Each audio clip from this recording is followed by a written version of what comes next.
Welcome to Miles Ahead, the Canadian Points podcast brought to you by FrugalFlyer.ca, where we talk about all things miles and points, a hobby that allows us to travel all over the world in style and on a budget. Today, we've got a huge episode for you. We are going to be breaking down all of the changes to Aeroplan that are going to go into effect January 1st, 2026. As a reminder, I'm Danny. I'm Josh. And I'm Jeff. Before we delve too far into the episode, I want to remind all the listeners and watchers that you can always find our timestamps in the show notes. So if you'd like to skip around to a specific section or revisit a particular part of our show, you can do that. Additionally, if you're enjoying what you hear, please take a moment to leave us a review and a rating on your preferred podcast platform. We read all of your feedback, and the reviews in particular help us tremendously. Okay, so Aeroplan. They've effectively taken their old program, thrown it in the trash, and completely started over with some of the same benefits that we used to see, but a lot of stuff has changed. So I already mentioned it. Everything that we're going to be talking about here is not applying imminently. These changes are going to go into effect January 1st, 2026. So earning status for 2026 or the next year is still going to be based on our current system. Our current system is SQMs, SQSs, and SQDs. If you don't know what those are, there's not really much of a point learning them because it's all going to change. But if you wanted to know what the previous system is like, we've got a complete guide to Aeroplan on our website that we're going to have linked in the show notes. Earning status for 2027. So that is going to be from January 1st, 2026 is when you're going to start be earning SQCs till December 31st, 2026 is going to be SQCs.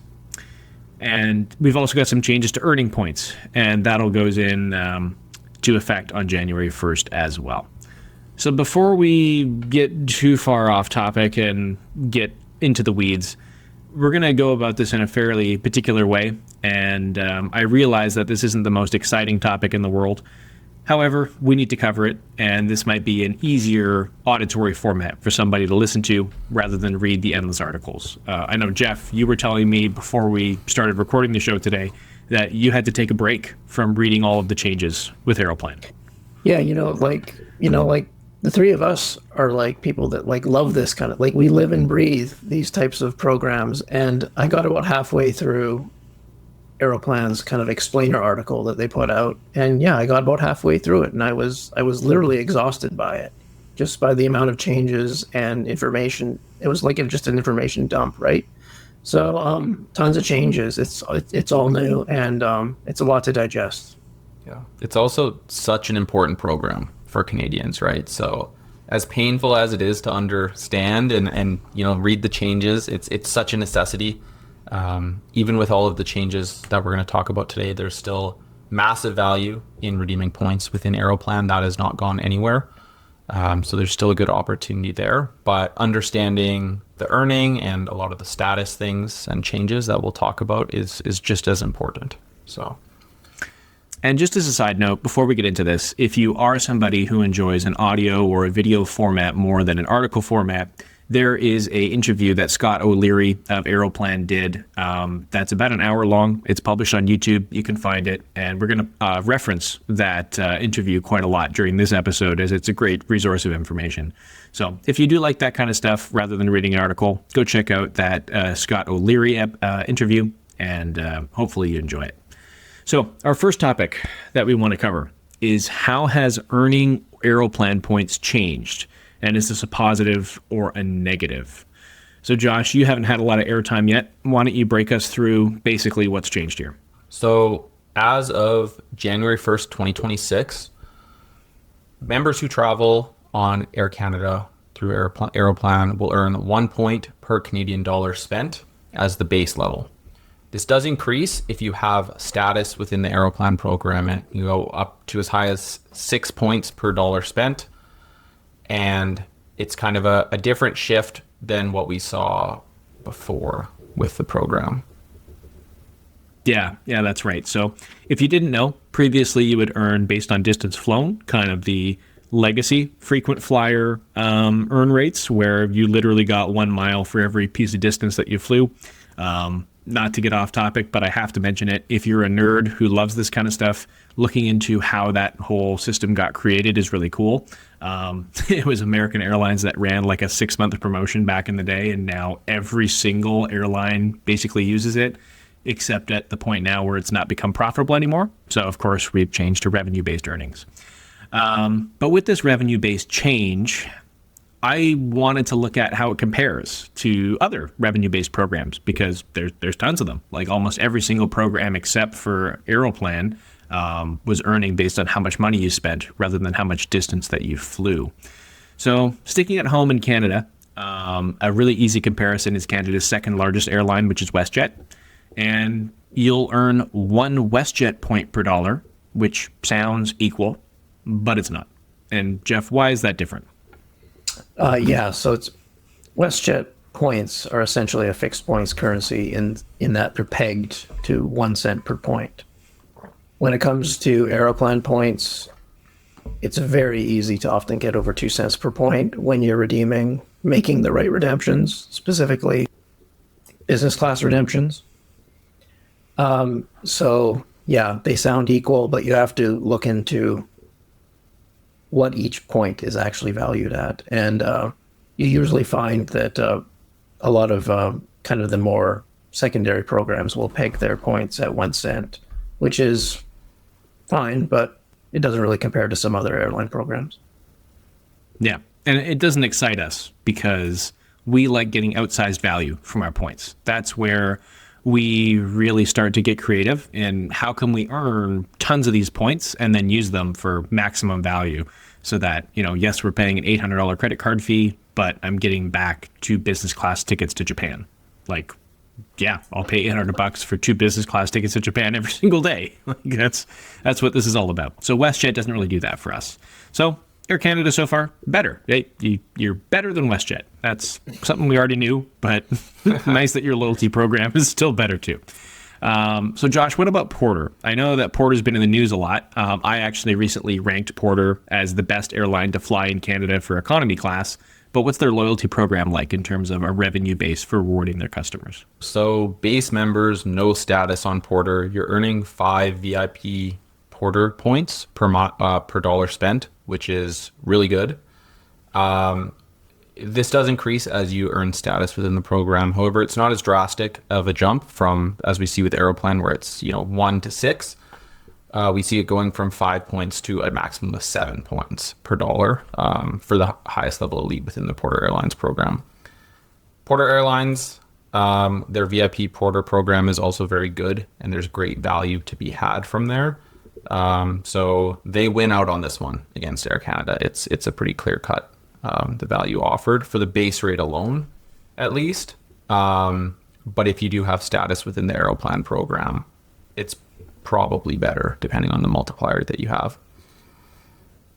Yeah, I mean, it's also a lot easier to get status with Porter. Yes. Like we talked about this in the previous episode, but I literally, this is not an exaggeration, I literally just paid $40 to earn 7 miles per dollar on Porter through an Air Miles offer that existed. So you can only earn more points per dollar with Air Canada after you spend thousands of dollars at that point. Yeah, absolutely. Yeah. So Porter, in terms of rewarding for cash spending, they're significantly ahead of Air Canada here. Now, United, this was probably my favorite comparison that we did, just in terms of how drastically different it is compared to the way that Air Canada things. United base members earn 5 miles for every dollar that they spend, for every US dollar.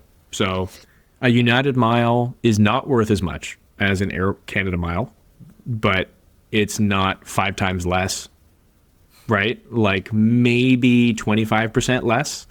And in some cases, they're actually worth a lot more.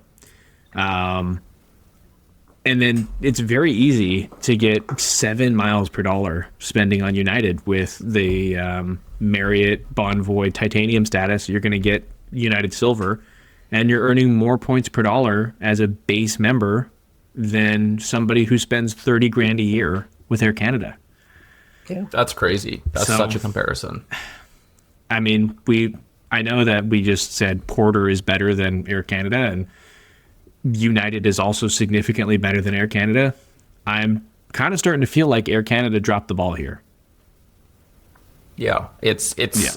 tough when you compare to pretty much what would logically be the competitors, and seeing those drastic gaps between them. It's significant, and it's, you know, if somebody's spending cash on revenue fares, it could be the deciding factor. Yes. Now, in their announcement, there being Aeroplan's announcement, they did say that there's going to be plentiful opportunities to earn bonus miles and multipliers with different promotions that come out. So maybe we're overreacting. Like if there's a quarterly bonus that happens, that, hey, every single flight you book, you're going to get 2 times the miles on, and status qualifying earnings are included in that. So a super elite earning double miles is getting 12 Aeroplan points per dollar. That's awesome, right? And I mean, I don't think I mentioned it, and I apologize if I'm repeating myself, but the top level United flyers are getting 11 United miles per dollar, and Air Canada's top flyers are getting 6.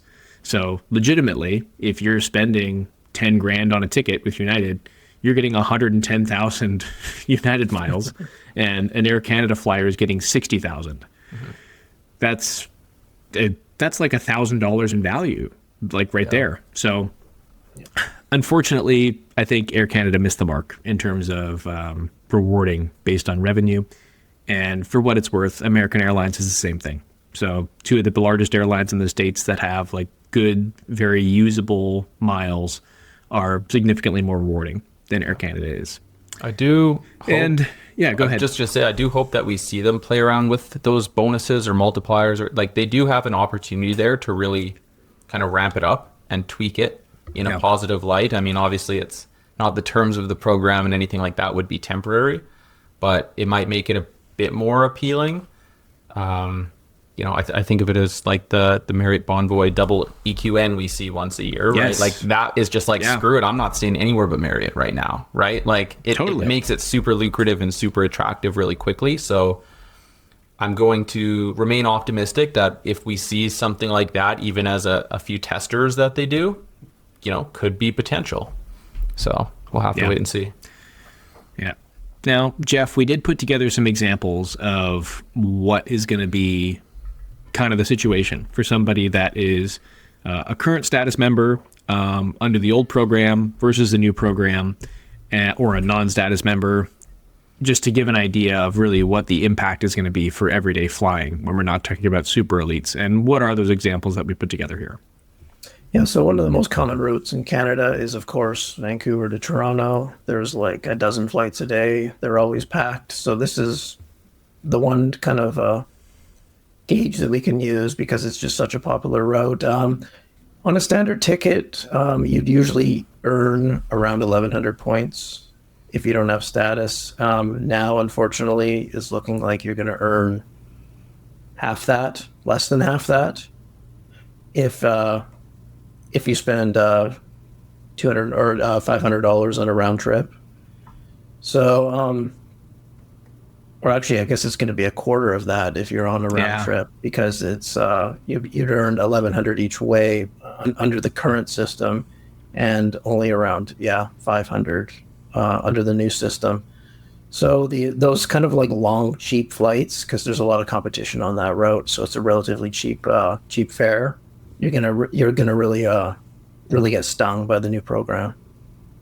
Yeah. You used to earn 2,000 miles, and now you're only going to get 500 Aeroplan points back from that. So, a huge difference in terms of like if you're doing that 2 times a month or 3 times a month, we're talking about literally taking yourself on vacation versus getting yourself a one-way regional flight. So, pretty poor in that department. But Josh, we also looked at like a super elite person who's going to be flying from Toronto to Japan. And what does their situation look like?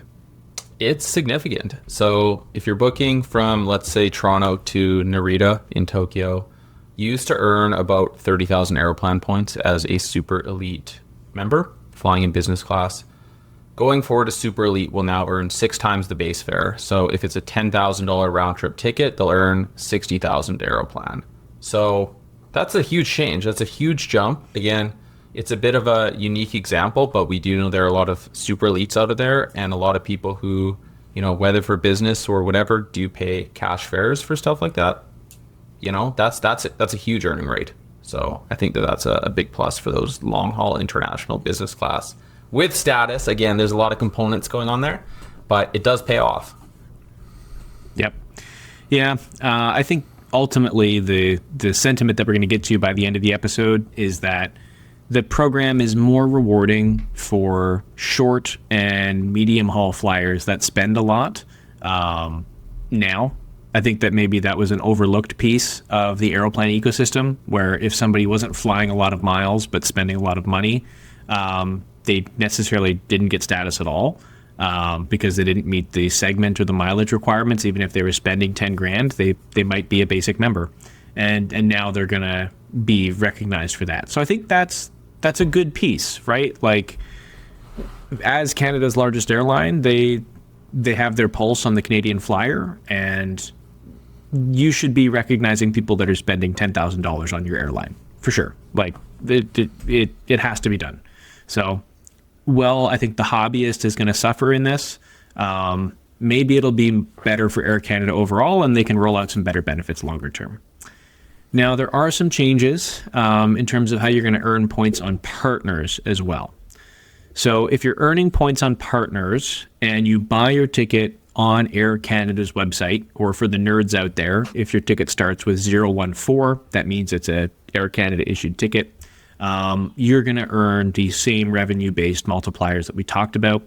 If you're flying with United, Lufthansa, Swiss, Austrian, Brussels, Copa Airlines, all of those will earn revenue-based elite multipliers. If you're flying on any other Star Alliance partners, you're going to be subject to the distance-based flight earnings that were previously installed and will still be installed. So, yeah, you know what? It's a change, right? I don't think there's anything that I have to say about that. Yeah. Like, it's something to be aware of. Yeah, and I'm so sorry for anybody who's listening to this and tuning out. I'm trying to make this interesting, and it's so hard. Now, Danny, I have a question. Do you, or Yes. Josh, do either of you know if you purchase a ticket, say a Lufthansa issued ticket that includes an Air Canada operated flight, do you know how the points are issued for in that scenario? Yes, I do, Jeff. So if you're on a ticket that's been bought with another airline that is flying Air Canada, you're going to earn on the revenue-based system with your elite multipliers. So that's at least a positive thing. That if you, let's say, are flying Lufthansa and you're going to land in Canada and then have a connecting flight, let's say you're flying Frankfurt to Toronto and then on to Winnipeg, you're going to earn with your elite multipliers, and you're going to earn on the revenue-based system there, even if you bought your flight on Lufthansa.com. So it seems, if you really wanted to play around with it, like, always make sure you just have an AC leg on that, really, right? Even if have an Air Canada, Edmonton to Calgary, right? And fly out of Calgary. So interesting. Yep.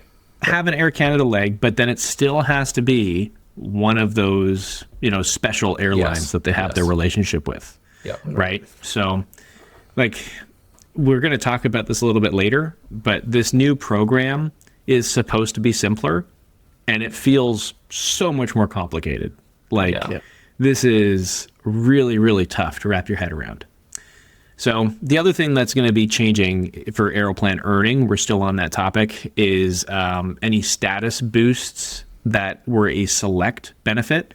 So previously, under the old system, like we talked about that super elite flying from Toronto to Japan, you would earn 30,000 points because you're getting double miles as a select benefit. Now you don't have to choose that as a select benefit. It's just one of your core benefits where you're going to get the 1, 2, or up to 6x points based on your status included. You don't have to choose that as an extra earning sort of thing. So that'll pretty much bring us to the end of our how earning or Aeroplan points has changed. And how do we feel? Like, is this a positive change or a negative change, guys? I mean, it kind of goes both ways. For me personally, I'm not a revenue flyer. Just frankly, I don't do it typically. It's usually points outside of the odd booking, so I'm kind of here nor there on it. But I don't know. It's the comparisons to what else we see in North America is really eye-opening, I think, is my biggest takeaway, right? So I hope they run some promotions, run some events, some multipliers, and play around with it a bit. But it's quite different. Yeah, it's really no surprise they did this. This is the way just the industry's going, the way things are trending. And like Josh, I probably have under 5 paid Air Canada flights a year, so not really going to affect me very much either. Well, not to rag on you guys too much, but as somebody who has 30 to 40 paid Air Canada segments a year, I think this is going to be better, maybe. I can certainly say that I'm more interested in chasing a potentially higher level of status, because like going from earning 2 points per dollar to 3 points per dollar is a 33% increase in how many points I'm earning. So for me, I'm basically going to look at this from the perspective of, am I going to have a lot of paid flights next year? And is it going to be worth it for me to spend $600 on a status run? As long as I do it right. I screwed up my status run at the end of last year.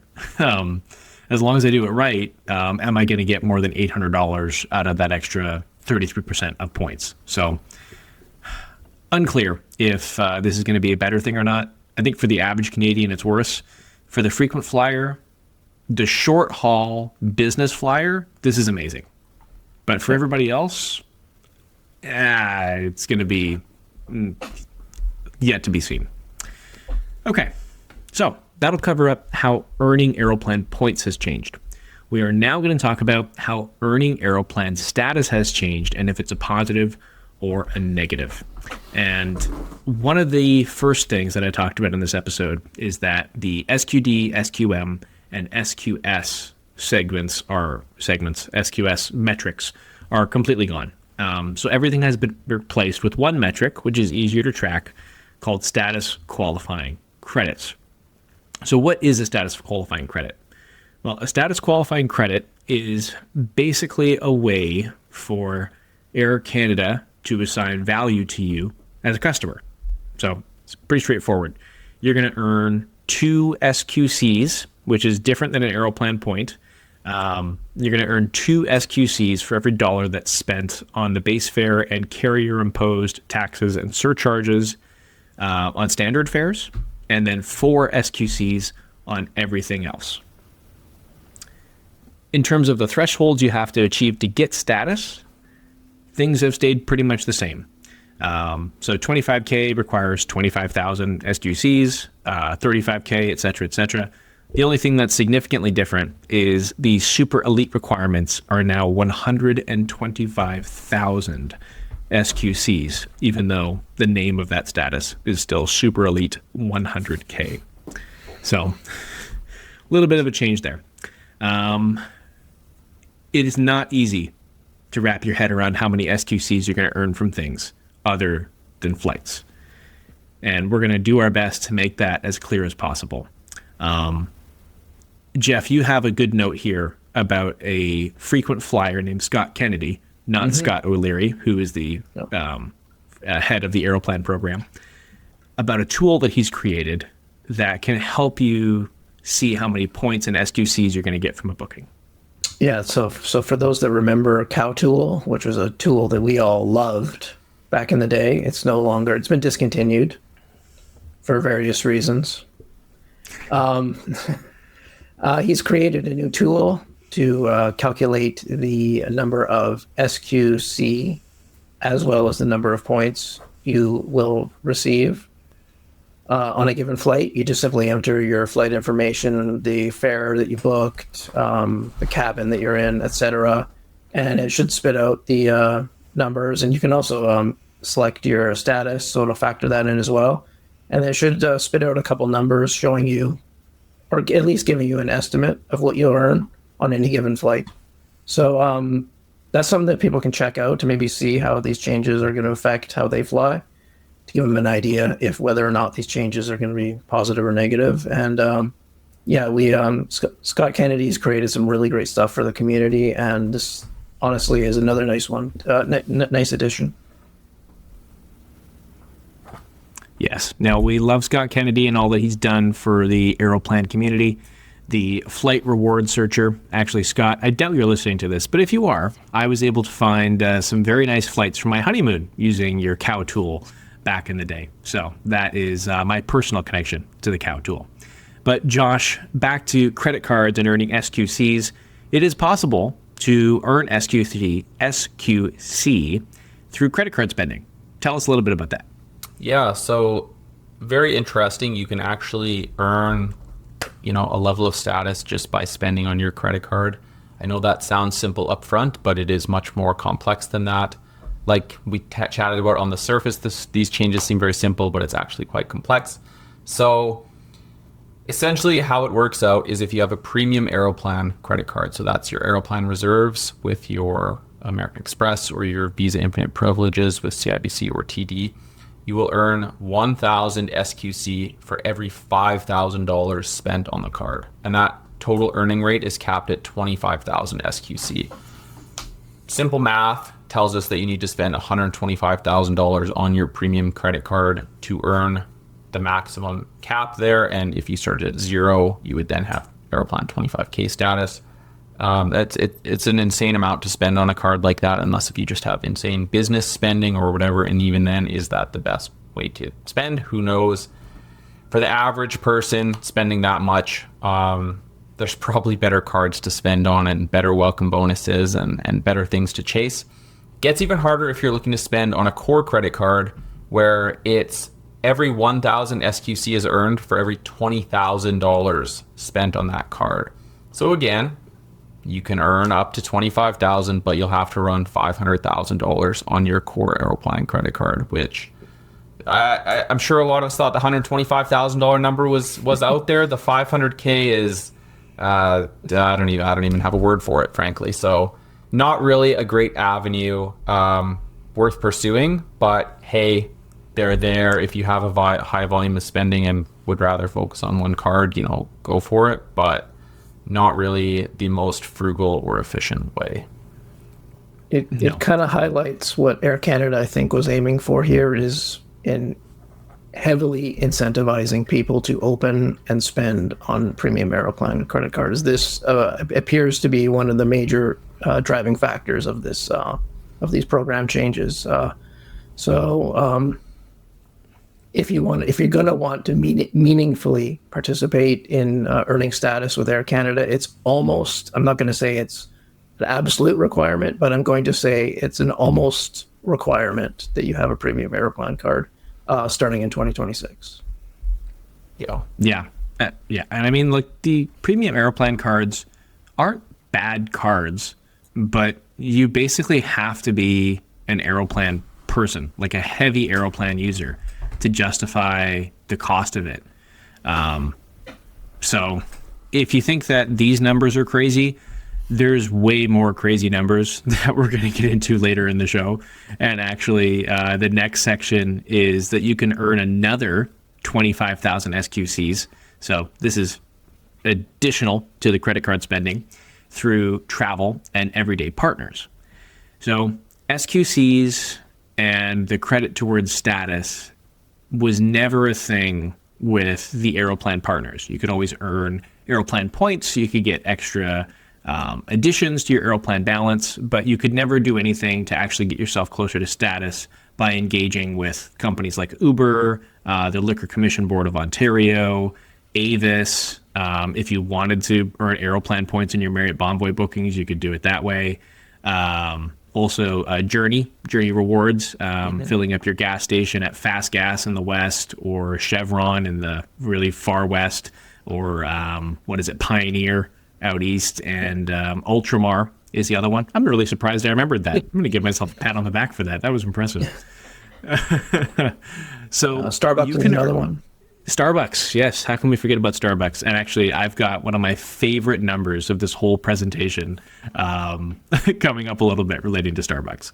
So now you can still earn the same Aeroplan points in all of this, but you're going to get 1 status qualifying credit for every 5 Aeroplan points you earn. Comparing to the American programs, this is a lot different. So, for example, American Airlines has loyalty points as their SQC equivalent, and for every 1 American Airlines mile that you earn, you get 1 loyalty point. Now, they've got significantly higher thresholds, like I'm pretty sure you have to earn 250,000 loyalty points to get their top tier status, but still, you can earn 1 for 1 and you can make progress. This is earn 5 Aeroplan points, you're going to get 1 credit towards status. So I'm going to get with my everyday partner example because I just think this is hilarious. So you could technically earn 25,000 SQCs with Starbucks, but that would mean reloading your Starbucks account with $93,750. So you could spend $100,000 on Starbucks coffee and get 25,000 SQCs. But there's even a more ridiculous number than that, Josh. What do we have for earning with Avis? Yeah, so if you're looking to max out on Avis, you're spending $125K, or if you're already an elite member, you only is the key word here, need to spend $62,500. So again, 60 grand. Yes, and to be clear, we're not advocating that these are valid, considerable strategies, but it does really show the necessary spending with these partners, even if you're doing a bit with all of them. It's hard to generate a meaningful amount of SQC, I guess you could say, based on the average Canadian. Yeah, it's nice to have another avenue, I suppose, is the best way to put this. But this is like Mission Impossible. Like it's I don't even know for business spend. Like maybe for all of my consulting, I'll rack up $5,000 in car rentals. Maybe 5,000. So it is what it is. And then the last example we have here for our everyday earn rates is Journey Rewards. So you could earn 25,000 SQCs by filling up with 125,000 liters of Journey Rewards fuel, which is spending $200,000 on gas. And you know what? If you are somehow running like a private rental car business or a contracting company and you've instructed your employees to put in your Aeroplan number, that's not ridiculous. No. But it's still a lot. I think with these partners, what I was most disappointed about when I saw the updates was that the Aeroplan e-store doesn't count. So, I understand why, because the Aeroplan e-store can be lucrative. But it's something used by so many people. So it's kind of tough to see that there was not any sort of recognition in there. So. Yeah, that's a good point. I mean, it would have been nice to have 5,000 SQCs being able to earn through the e-store or something like that. Give it a super low cap. It's big with American Airlines, their e-store in the States. You earn loyalty points at one to one, and you can earn 7 times on some transactions. So it's very different. Very different. Yeah. Unfortunate. And I guess the other thing that's important to talk about here too is that your flying on partner airlines is also counted towards this 25,000 point cap. So if you're flying outside of the revenue-based earnings with those 5 airlines, whatever they were, Swiss, Lufthansa, Copa, et cetera, you can only earn 25,000 SQCs on the distance-based earning chart before you're capped out. So a little unfortunate on that regard. But Jeff, there is a way to actually get some pretty decent SQCs per dollar through a very old friend of ours, Rocket Miles hotel bookings. Please tell us about this.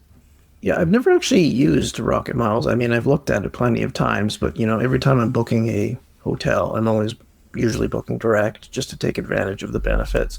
So it's never really made sense from my standpoint. But yeah, like you said, you can earn, with Rocket Miles, sometimes 20 to 30 miles per dollar spent on hotel bookings. And that can, meaningfully add up to a decent amount of SQC over the course of a year, if you're willing to go that route. I mean, you're going to have to decide whether or not giving up benefits at your preferred hotel is worth it or not. I guess that's just up to the individual, but that's at least one of the ways that we've so far found that you can at least accumulate a decent amount of SQC from a partner. Yeah. So, I mean, like, if you are a Las Vegas person, or even if you're not, but you're an Aeroplan status person, looking at midweek stays at some higher end hotels in Las Vegas on the Strip, you can earn potentially like 10,000 or 15,000 Aeroplan points for a very few amount of dollars, where it works out to like 40 Aeroplan points for every dollar you earn. And that works out to like 7 SQCs per dollar. So if you are close to a next level of Aeroplan status and you need just a little bit more, maybe doing an Air Canada flight combined with a midweek stay in Vegas can make sense. So that's really the only way to earn a lot of SQC quickly with the new program. Right, Josh? Yep, I agree. That's interesting. I also never used Rocket Miles, but that's pretty damning evidence to be worth it. So, okay. So let's say that you have maybe used Rocket Miles to earn yourself some elite status and you've gotten the bump and you're interested in what kind of rewards you're going to get. There are quite a few changes in the benefits that you're going to see from Aeroplan Elite status, as things that we've mentioned earlier, like the elite earning bonus used to be a select benefit. That's now a core benefit and completely changed, of course. But two of my favorite benefits of Aeroplan Elite status are going to be priority rewards, which I have used to great success, and we have an awesome article that I wrote on the website about it. And then also eUpgrades, which have become less valuable as of late, but I'm inclined to believe that they're going to become more valuable again here in Aeroplan 3.0, for lack of a better term. So I apologize for the monologue, listeners, but I use priority rewards the most, so I'm going to do kind of a solo monologue here about what has changed in relationship to them. So with priority rewards, the one thing that's changed is you can select them every 20,000 SQCs, which is good. So like previously, you used to have SQDs and SQMs in order to get status, and then priority rewards were strictly an SQD thing. So they rewarded you purely if you spent money in Air Canada, 4,000, 7,000, and 11,000, and going up every 4,000. Beyond that, you would get yourself a priority reward. Now you're going to get them every 20,000 SQCs, or more importantly, you're going to have the option to select one of these every 20,000 SQCs. So one thing that I like about the new program is somebody that earns 25K status through everyday qualification used to never be eligible for priority rewards because they would never spend $4,000 on Air Canada tickets. Now, let's say you earn everyday qualification in 2025 and you have status in 2026 when all of these changes are going to take place, and you earn yourself 20K SQC, you're going to have the option to select a priority reward, which is something that you were never able to do before. So that's kind of cool. However, you are going to earn less priority rewards overall for the same amount of spending. So for me, 2023 was a pretty huge year in terms of the dollars that were spent for me to be flying on Air Canada. So I racked up 16,000 SQDs that year, and I got 4 priority rewards, and it was great. I took my wife and my in-laws to Mexico. It cost me a total of 36,000 Aeroplan points round trip. It was absolutely spectacular. I loved it. I wouldn't be able to do that in this new program. So that's kind of a bummer. And then also with those 16,000 SQDs, in order to earn SQCs to the same level, all of those tickets would have had to have been booked in Flex, which doesn't work for everybody. Maybe your employer only allows you to book basic or standard economy fares. So in that case, even if you spent $16,000 on Air Canada fares, you would only earn 1 priority reward, which is absolutely bonkers. So there's positives and negatives to it. There's going to be less priority rewards for high spenders, but the everyday qualification people are going to get one priority reward, where they used to get zero. So positives and negatives. Yeah. Yeah, right. I mean, as somebody who, hopefully I explained that well, first of all, did my experts that are also on the show with me completely understand where I was coming from on that? I loved it, and it's super exciting. So glad to hear about it. Yeah. And again, to the listener and to the watcher, you've got to be an Aeroplan nerd to enjoy this. So hopefully it all made sense, and it sounds like it did. Now, getting into eUpgrades. eUpgrades were awesome when they first came out. You used to be able to book the Latitude economy fares. And I think, has everybody on the show done a Latitude instant upgrade with eUpgrades? Yeah, back in the day. Yes, many times. It was crazy good value. Yeah. Yep. Yeah, so that used to be one of my favorite ways to use eUpgrades, is you would book a premium economy flex, or you would book a economy Latitude, and without getting too nerdy, there's something called an R fare class, and that's basically instant upgrade space, where you could instantly clear your upgrade, even if you're booking 350 days in advance, and you would be confirmed into business class and a lie flat seat transatlantic, which is spectacular, right? Pay economy prices, get business class seating. It's a really good system in principle. I think over time, the Air Canada revenue management team got really tired of eUpgrades, and it has been so hard to find any instant upgrade space. Like, pretty much there was only one route that they existed on, and it was from Toronto to Dubai, and you had to use like 30 credits round trip. So I think with these changes that I'm going to talk about, it will be more rewarding to use your eUpgrades, but that's also because there's going to be a lot less of them that are out there. Previously, as a 25K member, you would get 20 automatically. Now you're going to get 5 automatically, and then every 10,000 SQC that you accrue, you're going to get 10 more. And at the 20,000 SQC threshold, you're going to have the option to select another 10 if you want. So you'd be giving up your opportunity to get that priority reward. So there's a lot of pros and cons and balancing out what's more valuable to you. Without getting too much into the weeds on it, 35K members are basically down 10 eUpgrades from what they previously would have gotten. 50K members are down 5. 75K members are even. And super elite members are going to get 10 more eUpgrades than they previously had.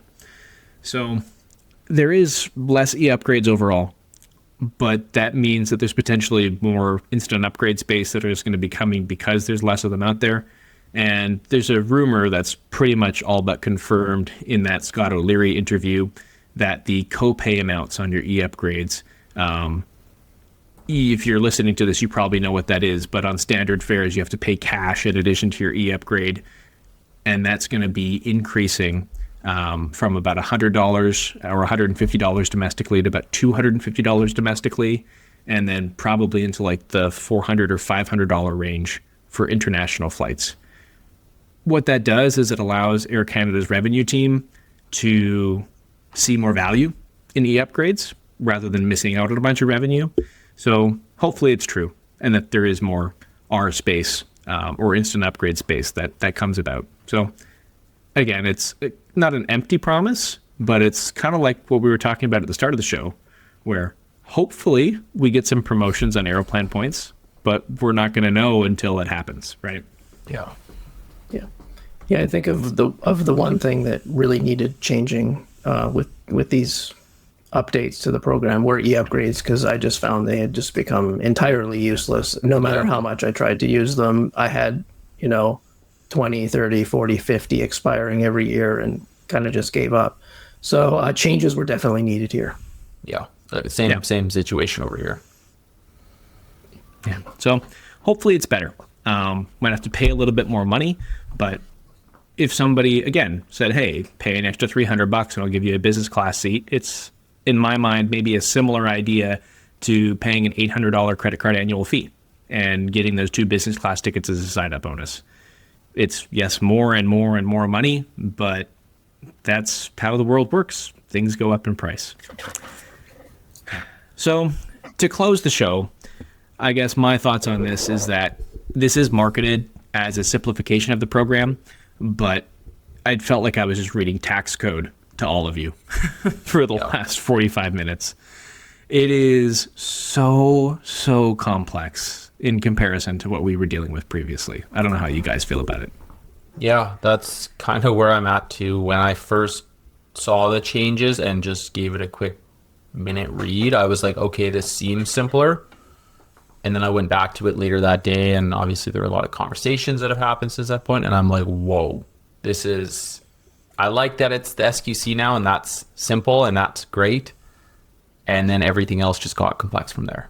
So it's definitely quite the change, and, maybe we're a bit, biased in that we've lived the old program. So, if somebody for the first time was seeing Aeroplan, maybe it's more palatable.